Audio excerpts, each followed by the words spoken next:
Welcome sa Tinig ng Bayan! Boses ng masa para sa masa! Kung gusto mong marinig ang totoo, like, share at subscribe ka na!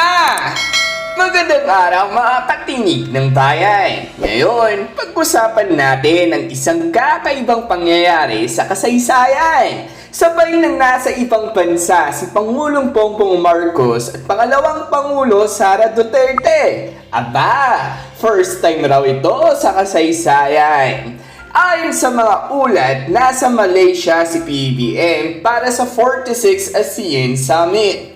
Official mission yan. Mga kababayan, at habang si VP Sara naman ay bumiyahe raw patungong Qatar at pagkatapos ay Netherlands para makipagkita sa Filipino community at makasama na rin ang kanyang ama na si dating Pangulong Rodrigo Duterte sa kanyang kaarawan sa May 31. Ito raw ang unang pagkakataon sa kasaysayan na parehong wala sa bansa ang dalawang pinakamataas na opisyal ng Pilipinas. Kahit ang ilang senior citizens nga umano na nakasubaybay sa mga administrasyon, simula pa kay Marcos Sr. ang sabi, ngayon lang daw ito nangyari. Dito na pumapasok ang mga tanong ng taong bayan. Una, bakit sabay? May coordination ba raw ito o coincidence lang? Pangalawa, kung parehong wala, sino ang nag-aasikaso ng bansa?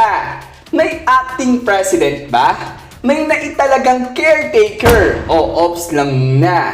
At ikatlo, timing ba ito o taktika? Kasi raw, si VP Sara ay may kinakaharap na impeachment trial na magsisimula sa June 3. Ang tanong ng ilan, sinasadya raw ba ang trip na ito para lumamig muna ang issue o para makaiwas pansamantala sa political tension? Siyempre, speculation lang yan. Pero hindi maiwasang itanong ng publiko.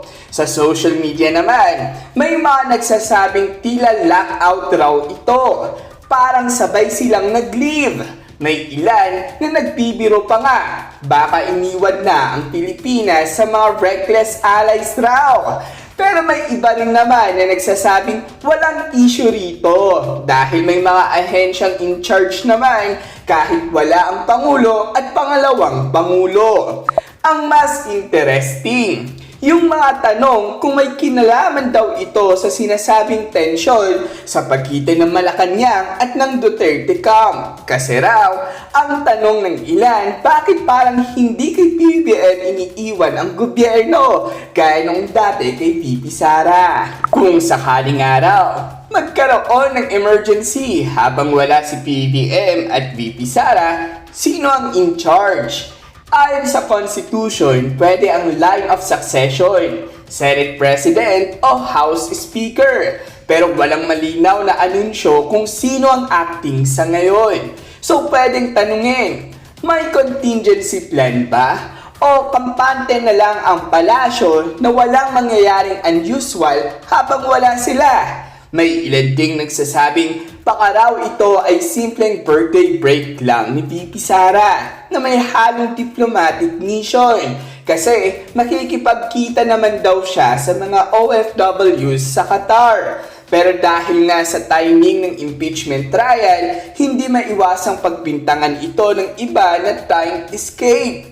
Para sa taong bayan na umano, hindi naman bawal bumiyahe ang mga opisyal natin, lalo na kung may official purpose. Pero dahil sila ang dalawang pinakamataas sa pamahalaan, dapat lang siguro na may malinaw na paliwanag at transparent na protocol para hindi mapaisip ang publiko. At sana, hindi ito maging bagong trend sa gobyerno na kapag may kontrobersya, bigla na lang may biyahe pa abroad. Dahil kahit pa birthday yan, kahit pa ASEAN yan, ang mahalaga, hindi napapabayaan ang bayan.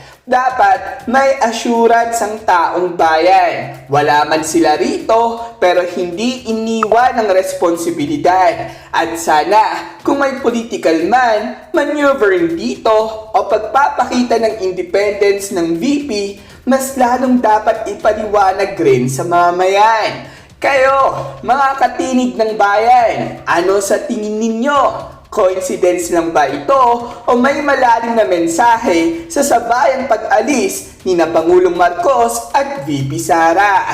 At kung pagbabatayan pa nga ang mga usaping umiikot ngayon sa mundo ng social media, sabi pa nga sa balita, Marcos arrives in Malaysia for 46 ASEAN